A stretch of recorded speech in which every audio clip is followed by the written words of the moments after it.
Bem-vinda, bem-vindo ao Direito e Design, um podcast dedicado exclusivamente ao legal design. E eu sou a Ana Holtz. Uma das coisas que eu mais escuto das pessoas é: por que levar o design para o direito? O que isso significa? É deixar o direito mais bonito, mais agradável, mais usável, mais confortável? Bom, hoje eu quero te contar uma história que fala do que o design é capaz. A história é do Doug Dietz. Ele recebeu um prêmio importante pelo design de uma máquina de ressonância magnética. Isso mesmo. O Doug trabalhava na GE Healthcare, uma empresa de equipamentos médicos americana. E ele tinha trabalhado por 2 anos nos displays, botões daquela máquina que deu para ele um prêmio. E aí ele queria ver a máquina funcionando no hospital, como se ele tivesse um bebezinho e fosse olhar. A máquina estava na área pediátrica de um hospital. Quando ele chegou próximo à sala, já no corredor, ele viu uma família jovem chegando com uma filha de 7 anos. Pai e a mãe, a menininha vinha meio saltitando e à medida que ela se aproximava da sala, ela foi mudando de comportamento, de repente eles pararam. O pai se abaixou na altura da menina e falou sério com ela: "Lembre-se que você precisa ser forte." O Doug descobriu que a maioria das crianças congelava quando chegava perto da sala de exame. Elas choravam e se recusavam a entrar no aparelho. Ali no hospital, ele também ficou sabendo que 80% das crianças precisavam ser sedadas para fazer o exame. E os pais chegavam carregando essas crianças sedadas desde o estacionamento e preocupadas em como eles iam colocar a criança dentro da máquina, tirar.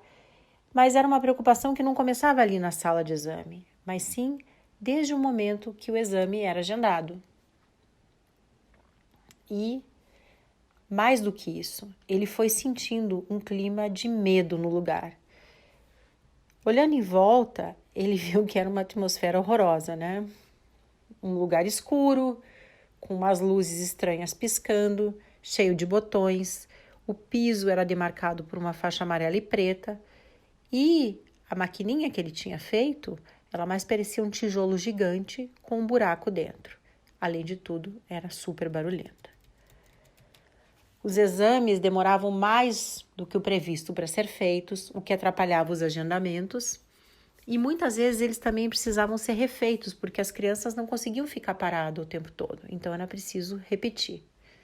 E essa era a máquina que tinha dado para ele um prêmio de design. Ele se deu conta, principalmente, que quem leva um filho para fazer uma ressonância magnética não está levando a criança para um passeio no parque. A pessoa está tensa, está abalada. Ela vem de um processo longo de uma busca por um diagnóstico. São pessoas que estão com medo e que, na maioria das vezes, levam junto uma criança que não sabe direito o que está acontecendo, mas que também tem medo. Aquela ressonância não era o primeiro exame pelo qual essas pessoas estavam passando. Normalmente elas passavam por outros exames, cujos resultados não eram bons, e se elas estavam ali, é porque tinha alguma coisa para ser descoberta. Então, ele entendeu que a máquina premiada dele fazia parte de algo maior, de uma jornada, uma busca por um diagnóstico. Uma jornada que envolvia não só uma pessoa doente, mas uma criança doente e os pais dela. Quem já fez uma ressonância magnética sabe muito bem do que eu estou falando, né? É horrível você ter que ficar parado, quieto, num lugar escuro, barulhento, que mais parece um forno de pizza. Nesse momento, ele conta que ele ficou envergonhado. Ele voltou para o escritório dele, convocou a equipe e decidiu que ele ia não só redesenhar o aparelho, mas toda a jornada das crianças e dos pais até o exame. Mas como é que ele ia fazer isso? Ele era um designer, ele não era um médico, ele não era um pedagogo. Então, ele formou uma equipe multidisciplinar com especialistas em psicologia infantil, pediatras, enfermeiros, designers e também as crianças que seriam observadas. O resultado disso, uma experiência que começa no agendamento do exame e só termina com o laudo.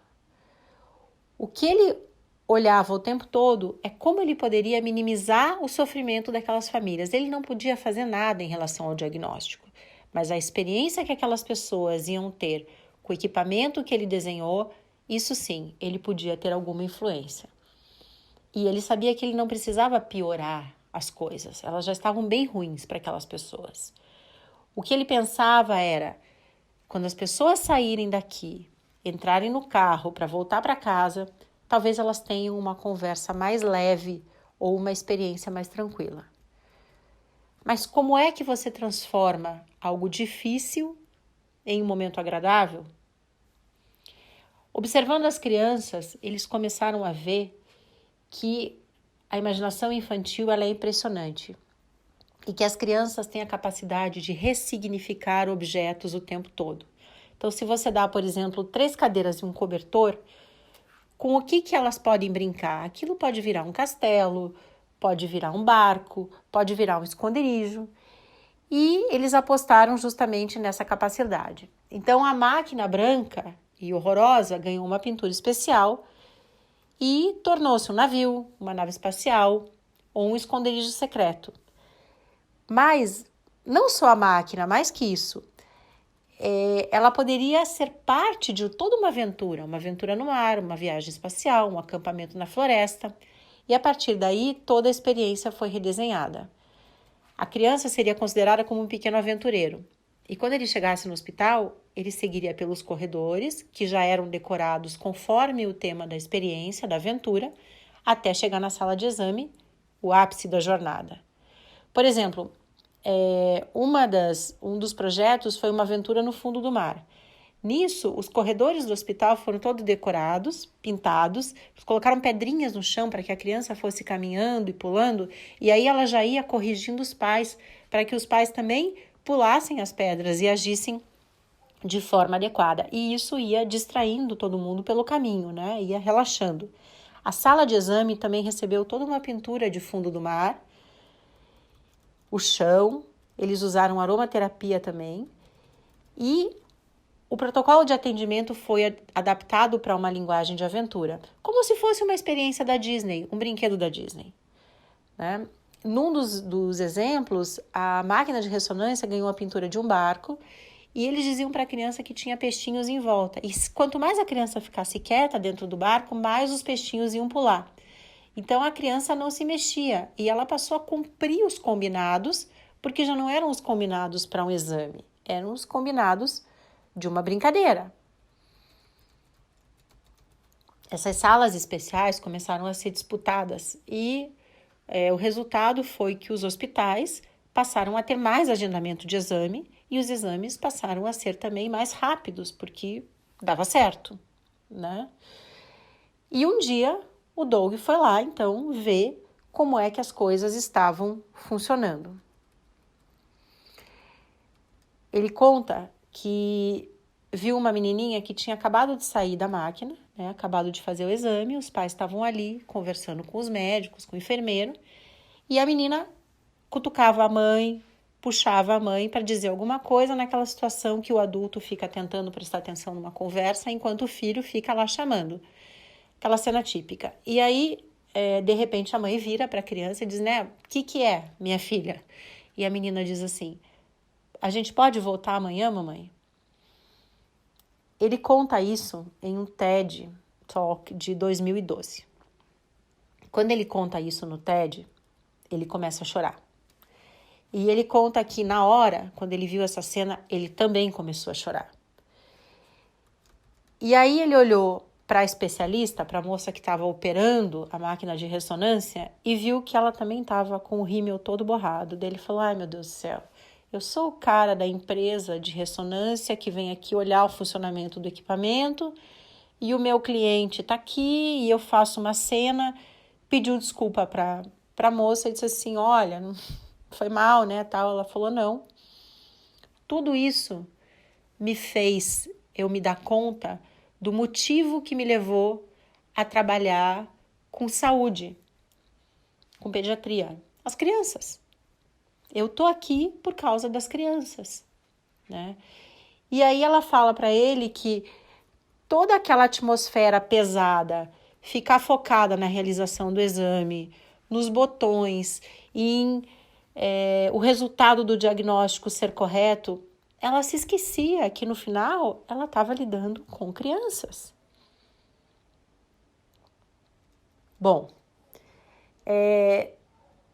eu escolhi essa história porque nós, advogados, somos mais ou menos como esses médicos. A gente está tão preocupado em prevenir risco, cumprir prazo, traçar estratégias, que a gente esquece que as pessoas que nos procuram, que as pessoas que procuram o direito, elas estão no meio de uma jornada. Às vezes no início de uma jornada, com medo, com dúvidas, às vezes no fim de uma jornada, sem muita força, sem recursos, sem esperança. E essas pessoas, elas não entendem como é que a nossa máquina jurídica funciona. Elas se assustam com os termos complicados, os prazos estranhos, as instâncias infinitas. É tudo muito assustador. Muitas vezes, nós, advogados, não podemos mudar o resultado final. Tem um diagnóstico dado. Mas a gente sempre pode melhorar a jornada. A gente sempre pode falar com clareza, prestar atenção no que essas pessoas nos dizem, nas necessidades delas. A gente sempre pode minimizar um pouquinho o desconforto. Nós não somos psicólogos, não temos que passar a mão na cabeça de ninguém. A gente não é responsável pelo que causou o problema dessas pessoas, dos nossos clientes, mas a gente sempre pode melhorar a experiência delas com o direito, deixá-las mais confortáveis. Porque a experiência que a gente ouve por aí, que tem se tido com o direito, é muito ruim. Até hoje é muito ruim. E isso é muito negativo para todos nós, advogados, operadores do sistema jurídico. E a gente pode mudar isso, a gente não precisa ficar refém disso. A gente não é designer, mas a gente pode aprender a usar abordagem de design. A gente pode trabalhar com equipes e profissionais de outras áreas também. Essas coisas não são normais para quem vem do mundo do direito. A gente não aprendeu isso na faculdade. A gente aprendeu a lidar com o problema, a evitar risco, a aplicar a lei, a fazer a nossa parte, a não perder prazo. Mas isso já não é mais suficiente no mundo de hoje. E a gente também tem tecnologia e outras ferramentas para nos ajudar a melhorar tudo isso. Mas não é só uma situação dos advogados, é uma situação de outras áreas também. A maioria dos técnicos também não aprende a lidar com pessoas durante a formação.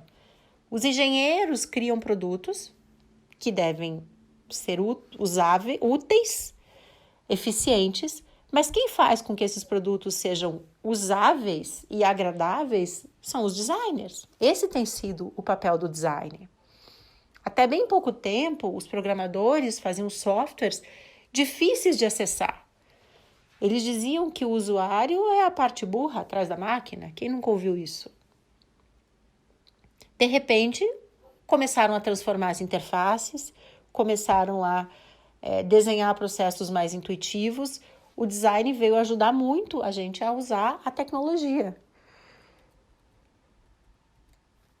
Eu quis contar essa história, que não é uma história do direito, para mostrar como o design vem transformando o uso de produtos e serviços em várias áreas e melhorando a nossa experiência com muita coisa, né? Eu e você, a gente sente isso. Isso está acontecendo na área de transporte, quem usa Uber. Na hotelaria, o Airbnb é um exemplo que nasceu de uma percepção de design. E também na área financeira, o Nubank está mostrando aí um novo jeito de se relacionar, não só o Nubank, mas os bancos também, que vem nessa esteira, um novo jeito da gente se relacionar com produtos bancários. E o que essas empresas todas têm em comum, né? elas descobriram que a jornada tradicional de transporte, de táxi, de uso de banco, de hotelaria, não era exatamente aquilo que as pessoas queriam. E que existia um grupo de usuários disposto a ter uma experiência algo diferente. Mas tudo isso nasceu da observação, da empatia e do entendimento de como as pessoas interagem com as coisas. E isto é o design centrado no usuário, porque ele começa e termina na observação de como as pessoas interagem com produtos e serviços. E esse é o grande papel do design na atualidade, criar pontes entre as pessoas e as tarefas que elas querem executar, fazer melhorias nesses processos. E essa é a proposta do Legal Design, que eu tenho me dedicado bastante. E se você gosta dessa proposta e acredita também que o direito precisa de design, é disso que a gente fala aqui nos podcasts, é disso que eu falo nas minhas redes também. E isso é fazer legal design, né? Esse nome meio estranho, mas é isso. E a ideia é tratar aqui das principais dúvidas, tendências desse novo jeito de entregar direito e o design, ou de entregar o direito para as pessoas, né? Eu sou Ana Paula Holtz, sou advogada e também sou designer. Eu trabalhei 2 décadas em jurídico de empresas multinacionais e o meu papel como in-house lawyer, né, era ajudar executivos de outros países a entenderem o sistema jurídico brasileiro. Eu fiz muita ponte entre o escritório de advocacia terceirizado e outras áreas das empresas onde eu trabalhava. E aí eu fui aprendendo a falar de direito de uma forma mais clara para quem não entende de direito, ou para quem não fala português, ou para quem não conhece nada do sistema brasileiro. Eu fui aprendendo a desenhar soluções jurídicas que atendiam a diferentes interesses, nacionalidades, situações, trabalhando em compliance, direito do trabalho, direito do consumidor, direito do trabalho, direito tributário. E nos últimos anos eu passei a me dedicar exclusivamente ao design de serviços jurídicos. Como designer, eu presto consultoria hoje ajudando advogados a redesenhar experiências, produtos mais claros e, acima de tudo, mais confortáveis e que os clientes queiram pagar por isso, porque acaba sendo um diferencial de marketing também. Pode ser um contrato, uma jornada de atendimento no escritório, uma petição judicial. Na faculdade de Direito, a gente não aprende a olhar para as pessoas, a gente aprende a olhar para os problemas e resolver problemas. A formação em design me ensinou a olhar para as pessoas além dos problemas e dos riscos e encontrar soluções que também sejam confortáveis para essas pessoas a partir da abordagem de design. Se você gosta desse tema, já faz legal design, quer fazer, mande comentários, dúvidas, sugestões. Você pode sugerir temas, contar histórias tuas ou mandar perguntas. Todo mundo tem um pouquinho de designer, mesmo antes ou independente de estudar design, porque a gambiarra é a mãe do design. Algumas pessoas já nascem com uma habilidade maior para observar, para encontrar padrões, para criar jornadas, mas as técnicas do design centrado no usuário podem ser aprendidas e, acima de tudo, precisam ser praticadas. Hoje eu ensino essas técnicas para advogados que querem desenvolver essas habilidades. E a gente tem uma comunidade de legal design que só cresce e, aos poucos, vai mudando a percepção do direito. Seja bem-vinda, seja bem-vindo. Estude, pratique, divirta-se e conte comigo.